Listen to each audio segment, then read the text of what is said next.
Sous la veste, un chandail de grosse laine écrue moulait le torse mince et musclé. « Pardonnez-moi, dit-il. Je n'ai pas chaud. J'étais très mouillé et ma chambre est très froide. Je me chaufferai quelques minutes à votre feu. » Il s'accroupit avec difficulté devant l'âtre, tendit les mains. Il les tournait et les retournait. Il disait « Bien. Bien. » Il pivota et présenta son dos à la flamme, toujours accroupi et tenant un genou dans ses bras. « Ce n'est rien ici, dit-il. L'hiver en France est une douce saison. Chez moi c'est bien dur. Très. Les arbres sont des sapins, des forêts serrées, la neige est lourde là-dessus.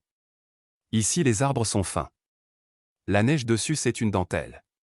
Chez moi on pense à un taureau, trapu et puissant, qui a besoin de sa force pour vivre. Ici c'est l'esprit, la pensée subtile et poétique. » Sa voix était assez sourde, très peu timbrée. L'accent était léger, marqué seulement sur les consonnes dures. L'ensemble ressemblait à un bourdonnement plutôt chantant. Il se leva. Il appuya l'avant-bras sur le linteau de la haute cheminée, et son front sur le dos de sa main. Il était si grand qu'il devait se courber un peu, moi je ne me cognerais pas même le sommet de la tête. Il demeura sans bouger assez longtemps, sans bouger et sans parler. Ma nièce tricotait avec une vivacité mécanique. Elle ne jeta pas les yeux sur lui, pas une fois. Moi je fumais, à demi allongé dans mon grand fauteuil douillet. Je pensais que la pesanteur de notre silence ne pourrait pas être secouée. Que l'homme allait nous saluer et partir. Mais le bourdonnement sourd et chantant s'éleva de nouveau, on ne peut dire qu'il rompit le silence, ce fut plutôt comme s'il en était né. « J'aimais toujours la France, dit l'officier sans bouger. Toujours. J'étais un enfant à l'autre guerre et ce que je pensais alors ne compte pas. Mais depuis je l'aimais toujours. Seulement c'était de loin. Comme la princesse lointaine. » Il fit une pause avant de dire gravement, à cause de mon père. Il se retourna et, les mains dans les poches de sa veste, s'appuya le long du jambage. Sa tête cognait un peu sur la console. De temps en temps il s'y frottait lentement l'occipital, d'un mouvement naturel de serre. Un fauteuil était là offert, tout près. Il ne s'y assit pas. Jusqu'au dernier jour, il ne s'assit jamais. Nous ne le lui offrîmes pas et il ne fit rien, jamais, qui pût passer pour de la familiarité. Il répéta, à cause de mon père. Il était un grand patriote. La défaite a été une violente douleur. Pourtant il aima la France. Il aima Briand, il croyait dans la République de Weimar et dans Briand. Il était très enthousiaste. Il disait, il va nous unir, comme mari et femme. Il pensait que le soleil allait enfin se lever sur l'Europe. En parlant il regardait ma nièce. Il ne la regardait pas comme un homme regarde une femme, mais comme il regarde une statue. Et en fait, c'était bien une statue. Une statue animée, mais une statue. Mais Briand fut vaincu. Mon père vit que la France était encore menée par vos grands bourgeois cruels, les gens comme vos de Wendel, vos Henri Bordeaux et votre vieux maréchal.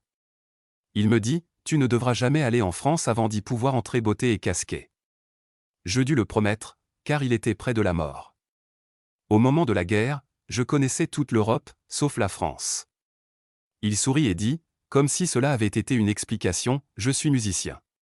Une bûche s'effondra, des braises roulèrent hors du foyer. L'Allemand se pencha, ramassa les braises avec des pincettes. Il poursuivit, je ne suis pas exécutant, je compose de la musique. Cela est toute ma vie, et, ainsi, c'est une drôle de figure pour moi de me voir en homme de guerre. Pourtant je ne regrette pas cette guerre. Non. Je crois que de ceci il sortira de grandes choses. Il se redressa, sortit ses mains des poches et les tint à demi levées, pardonnez-moi, peut-être j'ai pu vous blesser. Mais ce que je disais, je le pense avec un très bon cœur, je le pense par amour pour la France. Il sortira de très grandes choses pour l'Allemagne et pour la France. Je pense, après mon père, que le soleil va luire sur l'Europe. Il fit 2 pas et inclina le buste. Comme chaque soir il dit, je vous souhaite une bonne nuit. Puis il sortit. Je terminai silencieusement ma pipe. Je toussai un peu et je dis, c'est peut-être inhumain de lui refuser l'obol d'un seul mot. Ma nièce leva son visage. Elle haussait très haut les sourcils, sur des yeux brillants et indignés. Je me sentis presque un peu rougir. Depuis ce jour, ce fut le nouveau mode de ses visites. Nous ne le vîmes plus que rarement en tenue. Il se changeait d'abord et frappait ensuite à notre porte. Était-ce pour nous épargner la vue de l'uniforme ennemi? Ou pour nous le faire oublier, pour nous habituer à sa personne? Les deux, sans doute. Il frappait, et entrait sans attendre une réponse qu'il savait que nous ne donnerions pas. Il le faisait avec le plus candide naturel, et venait se chauffer au feu, qui était le prétexte constant de sa venue, un prétexte dont ni lui ni nous n'étions dupes, dont il ne cherchait pas même à cacher le caractère commodément conventionnel. Et elle ne venait pas absolument chaque soir, mais je ne me souviens pas d'un seul où il nous quitta sans avoir parlé. Il se penchait sur le feu, et tandis qu'il offrait à la chaleur de la flamme quelque partie de lui-même, sa voix bourdonnante s'élevait doucement, et ce fut au long de ces soirées, sur les sujets qui habitaient son cœur, son pays, la musique, la France, un interminable monologue, car pas une fois il ne tenta d'obtenir de nous une réponse, un acquiescement, ou même un regard. Il ne parlait pas longtemps, jamais beaucoup plus longtemps que le premier soir. Il prononçait quelques phrases, parfois brisées de silence, parfois s'enchaînant avec la continuité monotone d'une prière. Quelquefois immobile contre la cheminée, comme une cariatide, quelquefois s'approchant, sans s'interrompre, d'un objet, d'un dessin au mur. Puis il se taisait, il s'inclinait et nous souhaitait une bonne nuit. Il dit une fois, c'était dans les premiers temps de ses visites, où est la différence entre un feu de chez moi et celui-ci? Bien sur le bois, la flamme, la cheminée se ressemblent. Mais non la lumière. Celle-ci dépend des objets qu'elle éclaire, des habitants de ce fumoir, des meubles, des murs, des livres sur les rayons. Pourquoi aimais-je tant cette pièce, dit-il pensivement. Elle n'est pas si belle, pardonnez-moi. Il rit, je veux dire, ce n'est pas une pièce de musée. Vos meubles, on ne dit pas, voilà des merveilles. Non, mais cette pièce a une âme. Toute cette maison a une âme. Il était devant les rayons de la bibliothèque. Ses doigts suivaient les reliures d'une caresse légère. Balzac, Barret, Baudelaire, Beaumarchais, Boileau, Buffon. Chateaubriand, Corneille, Descartes, Fénelon, Flaubert. La Fontaine, France, Gautier, Hugo.